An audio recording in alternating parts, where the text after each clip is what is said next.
welcome back to my channel, my beautiful modern butterflies. I hope that all of y'all are having a lovely day.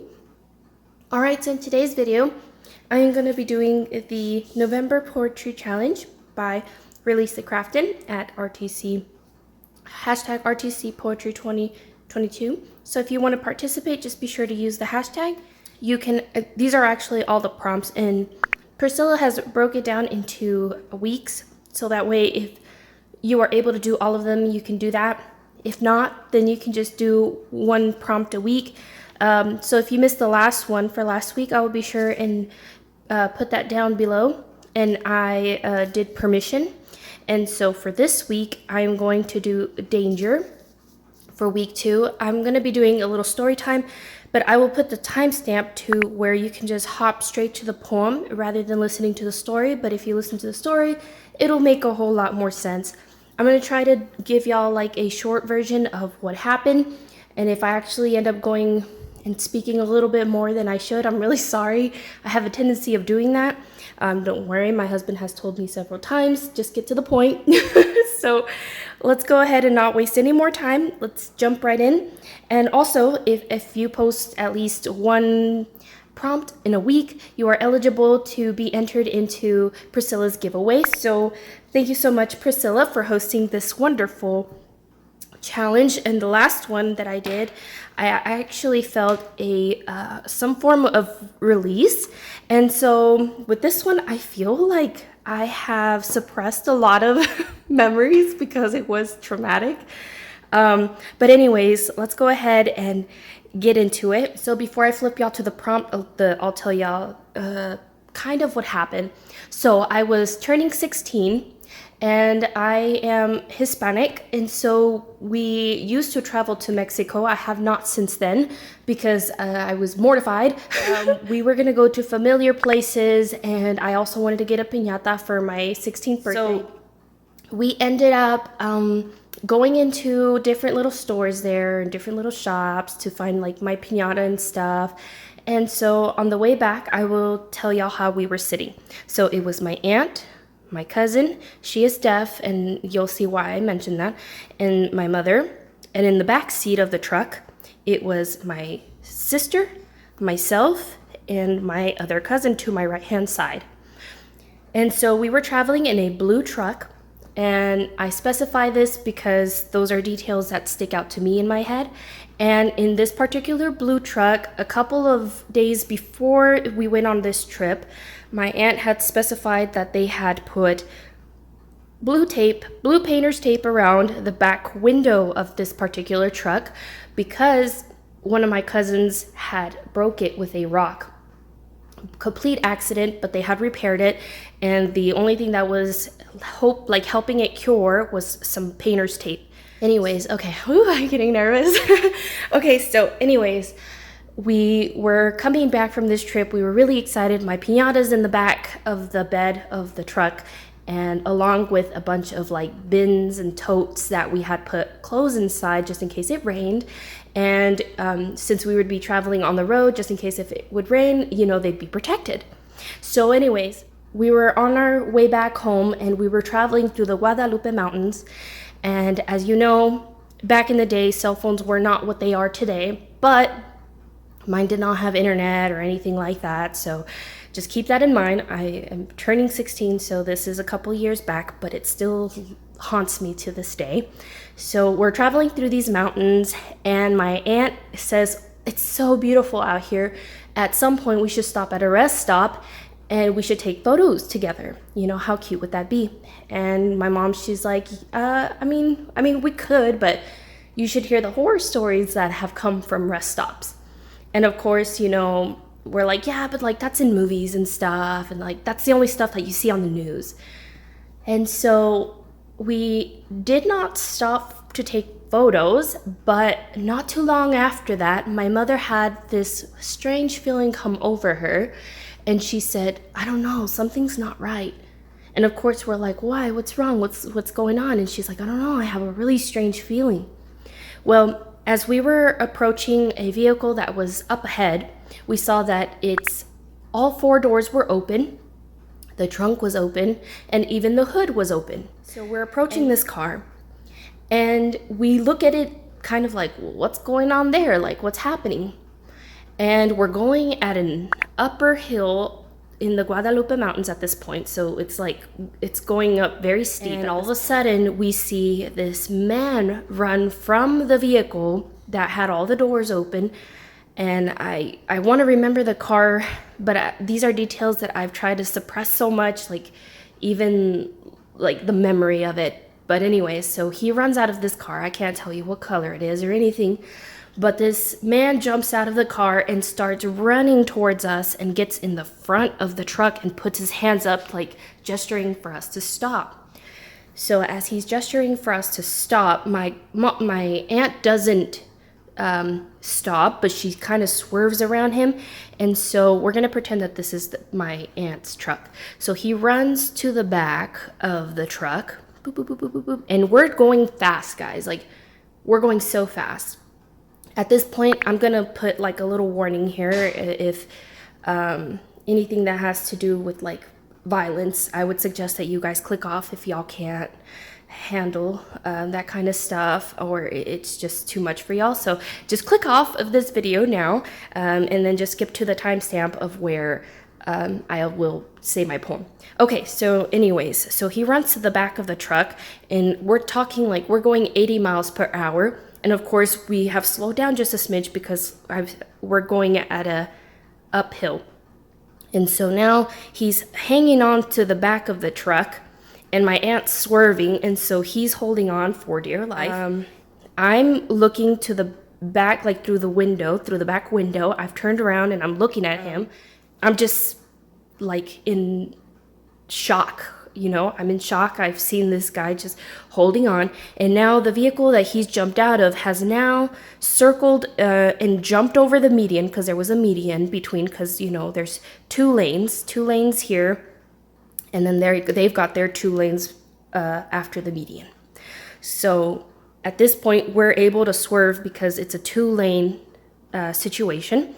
And so now this car's jumped over the median. They're chasing after us. And before we know it, this guy that is now flipped his body into the bed of the truck, of my aunt's truck. He's now laying down. I'm still watching him. And it was crazy because as soon as he laid his body down into the truck, darkness just came over, like just pitch dark. It was daylight. I remember because it was a beautiful day and we were like enjoying it, you know, it was beautiful. And then all of a sudden just pitch darkness, you guys. And I'm thinking this is the feeling that my mother had felt prior to all of this situation happening.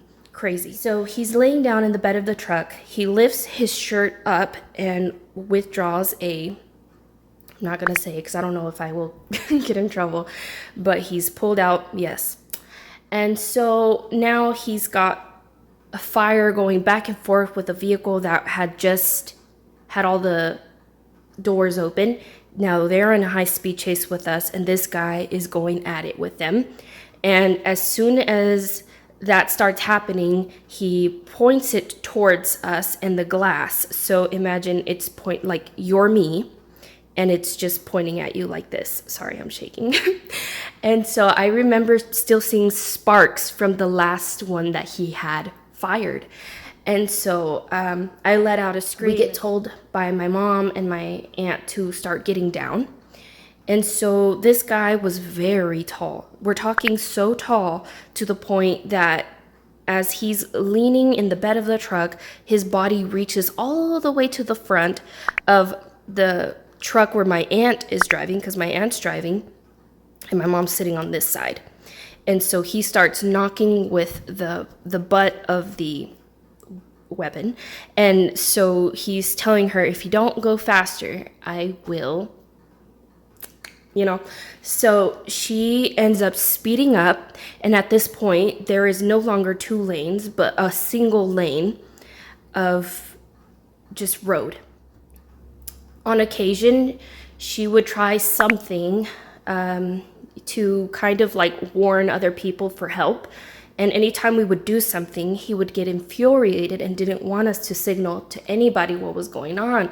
And he was like, turn that off or I will, you know, he would keep threatening us. And so at this point, that car that ended up following him, at some point, who knows, I can't tell y'all when, but they laid off, and they were no longer, I think, following us, but I think he was still delusional of the fact that someone was still after him. And so I'm going to try to dig out as much of it as I can. But anyways, needless to say, my mom asks us if we have any service. And my phone was the only one that had service at this point. So she phones up a police station. And we start explaining to them what is occurring and that we need help. Call gets lost because we're in the mountains, and it loses reception.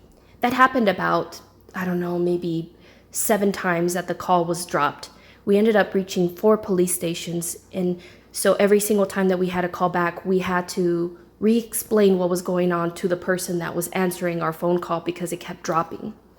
And they kept saying, we're going to send you guys help. We're going to send you help. What does the car look like? What does the vehicle look like? And of course it's dark, and we're like, well, how are you going to tell if it's us, you know? And I told my aunt, just put on your emergency lights or flicker it. Yeah, we had our emergency lights on, and that's when he got mad. So I told my aunt, since we can't have those on, then I would suggest like us just flickering our lights real quick to let them know like, it's us, you know? And so we're still traveling, and not only is this guy still threatening us, but we have now deer running in front of our vehicle, and we're trying to like swerve to avoid them, and the car in front of us is not going any faster, and this guy's trying to tell us like, go faster, and we can't. So he forces us to go onto oncoming traffic, and we're making other people like, you know what I'm saying, because there's only like one lane this way, one lane this way. And so now it's pretty bad. It's awful, and we're at this point where like accepting our fate. Like, someone needs to help us, and either something really bad's gonna happen to us on this road, or this guy's gonna, you know. So anyways, we start seeing police officers. We start to get encouraged and you know, relieved, and then they pass us. I kid you guys not, like, so many cop cars passed us where, like, I swear they've sent all the crew at this point, and none of them have been able to stop, like, to help us, because this guy keeps urging us to keep pushing forward. And so finally, so we're talking like Guadalupe Mountains all the way to Carlsbad is finally when we received help. It was a long drive before anybody would come to help us. And so I just remember there being like a line of just policemen having made like a, you know, to stop him, or to stop us, I guess we should say. And at this point we ended up, and my aunt is driving like all the way down, right? Like, just in case anything were to be, you know, at us. So I don't know how my aunt did it, but she did it. And even my mother, she's got, you know, diabetes. And so whenever one of the phone calls too, I remember just my mom freezing and not saying anything. It's like she had gone into shock, and she just was not responsive. So there was that too. It was a lot of stuff. I just remember looking into my cousin's eyes and my sister's eyes and just telling them, I love you. I love y'all so much. And then after we came to that stop of that line of just officers and officials and stuff, I just remember him putting his hands up, them dragging him off the truck, and us being relieved that we had finally received help after hours of waiting to get help. So we got pulled into like a little office that they had there in Carlsbad, or near Carlsbad. And they had told us, like, here's a paper, write down everything that happened. And I just remember, like, not wanting to. I was like, no, can't y'all just take our statements? And I just remember that, like, they had asked my cousin that was deaf to, like, write her story. And she can't write or read, I don't think.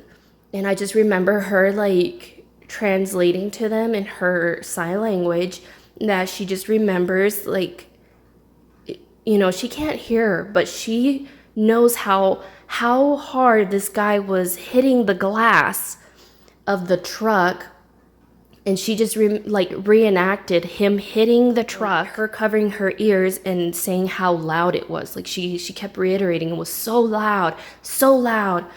And then we ended up at the time thinking that the glass that was holding on with painter's tape, we thought at some point that it was gonna fall off, and then that glass would fall off, and then he would, ooh, scary to even think about. I'll let y'all's imagination run wild if that glass were to have fallen.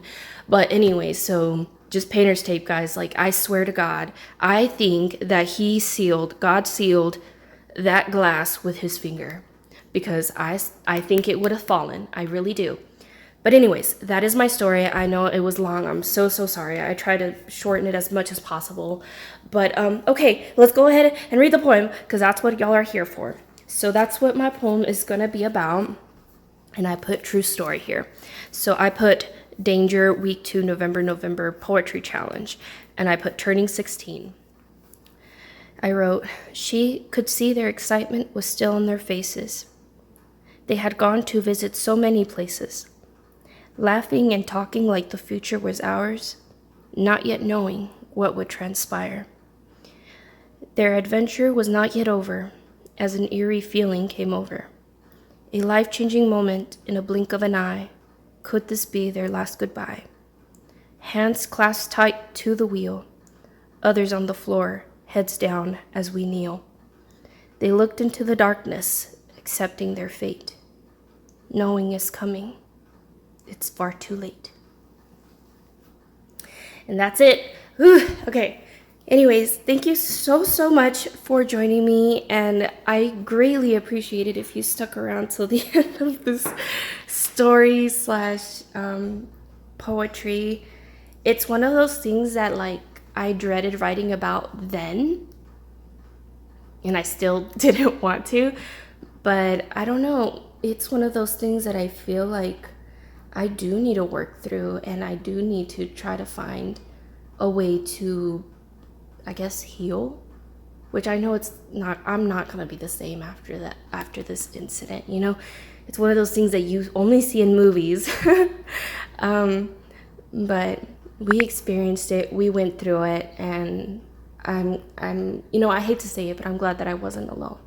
So I applaud my family, the women in our family that went through this, because I know it couldn't have been easy, and we're still working through it. So anyways, okay guys, that's enough for me. Y'all take care. I will catch y'all on the next one. All right, bye guys.